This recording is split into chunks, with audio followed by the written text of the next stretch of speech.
तो एपिसोड की स्टार्टिंग मोमो के किंडरगार्टन से होती है, जहाँ पर गुमेई और जियामोटेन गुआओ को इंतजार कर रहे थे। गुमेई जियामोटेन से पूछती है कि गुआओ आने में इतना देर क्यों कर रही है। तभी जियाजू कहती है कि पहले तो तुम दोनों यहाँ पर अचानक से आकर हमें परेशान कर रहे हो, अगर तुम इंतजार नहीं कर सकते तो यहाँ से चले जाओ। तभी गुमेई कहती है कि जियामोटेन देखो ना, मैं तो बस सच बोल रही थी। जियाजू इस बात को कितना सीरियस ले रही है। तभी जियामोटेन जियाजू को कहता है कि गुमेई तुम्हारी बड़ी बहन है, तो उससे थोड़ा रेस्पेक्ट देकर बात किया करो। ये सुनकर जियाजू को बहुत ही गुस्सा आ गई थी। तभी वहाँ पर गुआओ आ जाती है और गुमेई और जियामोटेन से पूछती है कि तुम दोनों यहाँ पर क्या कर रही हो। गुआओ को देखकर जियामोटेन गुमेई को अपने से दूर कर देता है। जियामोटेन गुआओ को कहता है कि हम चाहते हैं तुम हमारे साथ लंच पे चलो। इसे देखकर गुमेई को बहुत ही गुस्सा आ रही थी और वो मन ही मन सोचती है कि गुआओ को जियामोटेन जब भी देखता है वो एक डिफरेंट पर्सन हो जाता है। गुआओ जियामोटेन के बात पर साफ साफ मना कर देती है और कहती है कि तुम दोनों यहाँ से जा सकते हो। तभी जब जियामोटेन गुआओ से बात करने के लिए आ रहा था, गुमेई उसे रोक लेती है और कहती है कि क्या तुम्हें याद नहीं है मैं तुम्हारा वाइफ हूँ। गुमेई गुस्से से जियामोटेन को कहती है कि क्या तुम मुझे कभी सीरियस लिए हो। तभी जियामोटेन कहता है कि मैं तुम्हें हमेशा सीरियसली लेता हूँ और मैं सिर्फ तुम्हें ही प्यार करता हूँ। उनको देखकर गुआओ सोचती है कि ये दोनों कितना इमोशनल हो रहे हैं। उसके बाद गुआओ मोमो को स्कूल से लाने के लिए जियाजू को बोलती है और उसके बाद गुआओ गुमेई और जियामोटेन को कहती है कि तुम तुम्हारी लड़ाई घर पे जाकर कर लेना। तभी गुमेई की मूड सडनली चेंज हो जाती है और वो जियामोटेन को पकड़कर हंसते हुए कहती है कि हम तो कभी भी लड़ाई नहीं करते। गुआओ कहती है कि हाँ मैं सब देख चुकी हूँ। ये सुनकर गुमेई को गुस्सा आ जाती है। फिर वो गुआओ को कहती है कि मैं अभी प्रेग्नेंट हूँ। ये सुनकर गुआओ कहती है कि क्या तुम एक्सपेक्ट कर रही हो मैं तुम्हें कंग्रेचुलेट बोलूंगी। गुमेई कहती है कि तुम ये किस तरह की रिएक्शन दे रही हो, मैं बस कहा कि मैं प्रेग्नेंट हूँ, क्या तुम्हारे पास कुछ अच्छा कहने के लिए नहीं है। तभी गुआओ कहती है कि वो बच्चा तो मेरी नहीं है, तो तुम मुझे पैसे क्यों मांग रही हो। ये सुनकर गुमेई को गुस्सा आ जाती है और वो कहती है कि तुम्हें कौन पैसा मांग रही है। जियामोटेन उसे चुप करा कर कहता है कि इससे छोड़ो और ग्रैंडमा की मेमोरियल डे के बारे में बोलो जो कि अगले हफ्ते है। गुआओ कहती है कि मैं मेरी ग्रैंडमा की मेमोरियल डे पे जाऊंगी, लेकिन तुम लोगों ने उनको कहाँ पर दफनाया था। मैं एक बार देखने के लिए गई थी लेकिन मुझे उनके समाधि नहीं मिली। तभी जियामोटेन कहता है कि उनके समाधि नहीं हुआ है, हम लोगों ने दादी माँ की राख को उस फ्लावर गार्डन में फैला दिया है। गुआओ उनसे पूछती है कि तुम लोगों ने ये सब क्यों किया। जियामोटेन कहता है कि अगर तुम तुम्हारा रेस्पेक्ट ग्रैंडमा को देना चाहते हो तो अगले हफ्ते ग्रैंडमा की मेमोरियल पे जल्दी आ जाना, नहीं तो एचान आकर उस फ्लावर गार्डन को डिस्ट्रॉय कर देगा। गुआओ ये सुनकर सोचती है कि अगर ग्रैंडमा की राख उस फ्लावर गार्डन में सच में फैला हुआ है तो क्या होगा अगर एचान उस फ्लावर गार्डन को डिस्ट्रॉय कर देगा। उसके बाद मोमो किंडरगार्टन से आ जाता है। मोमो अपनी मम्मी को कहता है कि मैंने आंटी से सुना था वो बड़े अंकल और बड़े आंटी यहाँ पर आए थे, क्या वो आपको फिर से बुली किए। तभी गुआओ कहती है कि नहीं, मैं इतने आसानी से बुली नहीं हो सकती। मोमो कहता है कि मुझे बोलना, अगर वो फिर से आपको बुली किए तो मैं उससे देख लूंगा। गुआओ कहती है कि ओके माय लिटिल मैन। जियाजू कहती है कि क्या तुम श्योर हो उन लोगों ने तुम्हें कुछ नहीं की, असल में वो तुमसे चाहते क्या है। गुआओ कहती है कि कुछ नहीं, बस मुझे अगले हफ्ते उस फ्लावर गार्डन में जाना पड़ेगा। जियाजू कहती है कि मैं भी तुम्हारे साथ जाऊंगी, नहीं तो गुमेई और जियामोटेन तुम्हें बुली करेंगे। गुआओ कहती है कि नहीं, मुझे इतने जल्दी कोई भी बुली नहीं कर सकता, तुम बस मोमो की ख्याल रखना। मोमो सोचता है मैं अगले हफ्ते मम्मी को अकेले जाने नहीं दूंगा, मैं भी उनके साथ जाऊंगा। उसके बाद हमें जियामोटेन की कार को दिखाया जाता है जिसके अंदर गुमेई और जियामोटेन थे। गुमेई जियामोटेन से कहती है कि मुझे नहीं लगता गुआओ एचान से वो जमीन के बारे में बात करेगी, और क्या तुम्हें याद नहीं है कि हम वहाँ पर एक 5 स्टार होटल खोलने वाले हैं। जियामोटेन कहता है कि तुम चिंता मत करो, वो जमीन सिर्फ हमारा है। गुमेई कहती है कि तुम भी गुआओ के बारे में सोचना बंद कर दो क्योंकि हमारा बच्चा भी इस दुनिया में आने वाला है। जियामोटेन कहता है कि हाँ मैं जानता हूँ। गुमेई सोचती है कि गुआओ एक लूजर है, वो कभी भी मेरे साथ बराबर नहीं हो सकती, लेकिन एचान और जियामोटेन को बस वो चाहिए। उसके बाद हमें जियाजू को दिखाया जाता है जो कि गुआओ की घर पर थी। मोमो भी सो चुका था। गुआओ सोचती है कि मुझे भी जाकर सो जाना चाहिए। उसके बाद गुआओ को मैडम चीफ एडिटर की कॉल आता है। गुआओ सोचती है कि चीफ एडिटर मुझे इतने रात में क्यों कॉल की। गुआओ कॉल उठाकर कहती है कि मैडम लिन क्या हुआ। तभी मैडम चीफ एडिटर कहते हैं कि मैं चैन लेवी को देखने के लिए हॉस्पिटल गई थी और वहाँ पर एचान भी थी और मुझे लगता है कि वो इंजर्ड है और उसके हाथों में ब्लड भी लगा हुआ था। गुआओ कहती है कि क्या एचान सच में इंजर्ड है। उसके बाद वो एचान के बारे में सोचने लगती है। जियाजू से पूछती है कि दीदी क्या हुआ। गुआओ कहती है कि तुम मोमो की ख्याल रखना, मैं थोड़ा बाहर जा रही हूँ। उसके बाद हमें दिखाया जाता है कि गुआओ भागकर हॉस्पिटल जा रही थी। गुआओ एचान को कॉल करता है कि जानने के लिए वो कहाँ है, लेकिन एचान उसके फोन उठाता ही नहीं। ये देखकर गुआओ को गुस्सा आ जाती है और एक नर्स से जाकर पूछता है कि क्या एचान के नाम से कोई आदमी यहाँ पर एडमिट हुआ है। तभी वो नर्स लिस्ट देखकर कहते हैं कि मिस्टर एचान एक प्रेग्नेंट लेडी को यहाँ पर लाए हैं, शायद मिस्टर एचान उस बच्चे के पापा होंगे। ये सुनकर गुआओ शौक हो जाती है और वो नर्स को पूछती है कि क्या वो सच में उस बच्चे के पापा हैं। तभी वो नर्स कहती है कि वो हो भी सकता है क्योंकि वो प्रेग्नेंट लेडी की गार्डियन बनकर साइन किए। और एचान जिस रूम में था नर्स गुआओ को उस रूम के बारे में कहती है। गुआओ उस नर्स को थैंक्स बोल के एचान की तरफ भागने लगती है। गुआओ उस रूम के पास आ जाती है और उसे सुनाई देता है कि डॉक्टर कह रहे थे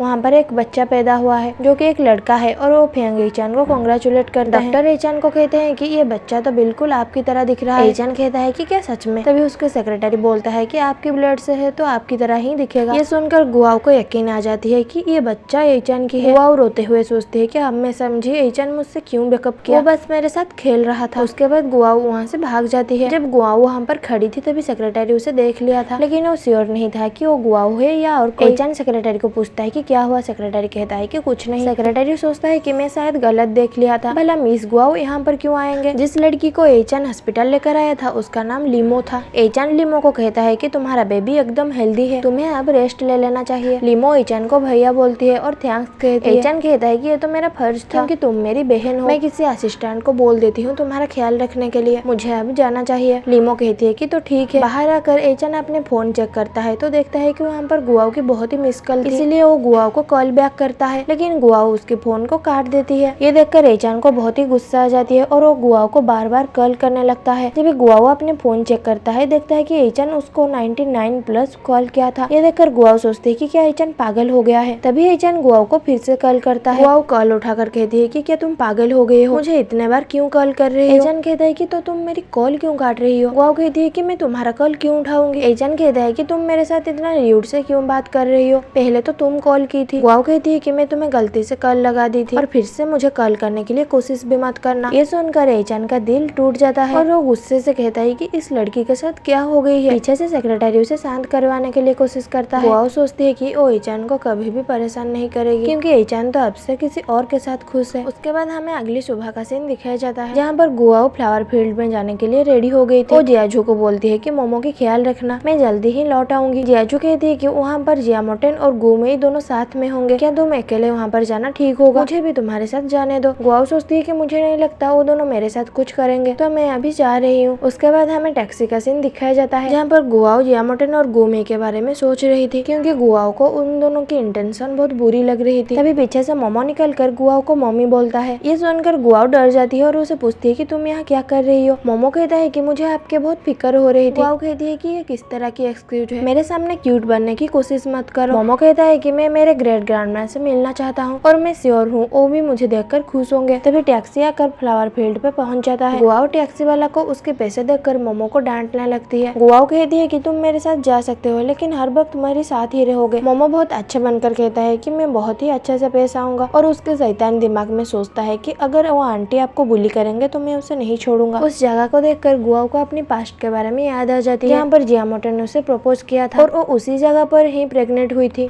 गुआओ को ऐसे सैड होते हुए देखकर मोमो उसे पूछता है कि मम्मी क्या आप ठीक हो। गुआओ हंसते हुए कहती है कि हाँ मैं बिल्कुल ठीक हूँ। तभी वहाँ पर जियामोटेन और गुमेई आ जाते हैं। गुमेई कहती है कि गुआओ तो फाइनली तुम यहाँ पर आ गई, शुक्र है तुम्हें ग्रैंडमा की याद है। गुआओ कहती है कि तुम क्या कहना चाहते हो, मैं ग्रैंडमा को बहुत प्यार कर रही थी तो उनकी मेमोरियल पे क्यों नहीं आऊंगी। गुमेई गुआओ के पास आकर कहता है कि अगर तुम ग्रैंडमा से इतना प्यार करते हो तो इस जमीन को एचन से वापस क्यों नहीं ले आती। गुआओ कहती है कि एचन और मेरे बीच कुछ भी नहीं है तो एचन मुझे ये जमीन क्यों देगा। गुमेई हंसते हुए कहती है कि कुछ दिन पहले तो तुम दोनों हॉस्पिटल में बहुत ही लबी डबी हो रहे थे, क्या वो तुमसे बोर हो गया। मोमो कहता है कि ओल्ड आंटी मेरी मम्मी से इस तरह की बात मत करो। ओल्ड आंटी सुनकर गुमेई को गुस्सा आ जाती है। तभी जियामोटेन उसे शांत करवाता है। जियामोटेन गुआओ को कहता है कि एचन जल्दी ही यहाँ पर एक बिजनेस शुरू करने वाला है, अगर तुम कुछ करोगे नहीं तो इस जमीन डिस्ट्रॉय हो जाएगा और तुम्हें अच्छे से पता है कि यहाँ पर ग्रैंडमदर की एसेस फैला हुआ है, क्या तुम चाहते हो कि ग्रैंडमदर की एसेस भी इस जमीन के साथ डिस्ट्रॉय हो जाए। ये सुनकर गुआओ और कुछ भी कह नहीं पाती क्योंकि गुआओ तो ऐसा कभी भी नहीं सोची थी। ये देखकर मोमो कहता है कि मम्मी तो इनके ट्रैप में फंस गए हैं, मुझे मम्मी को हेल्प करना होगा। तभी मोमो गुमेई से बहुत अच्छे से बात करने लगता है। वो गुमेई को कहता है कि इस जमीन पे आप सभी का हक है। गुमेई गुआओ को कहती है कि देखा तुम्हारा बेटा तुमसे ज्यादा समझदार है। तभी मोमो गुमेई की बहुत तारीफ करने लगता है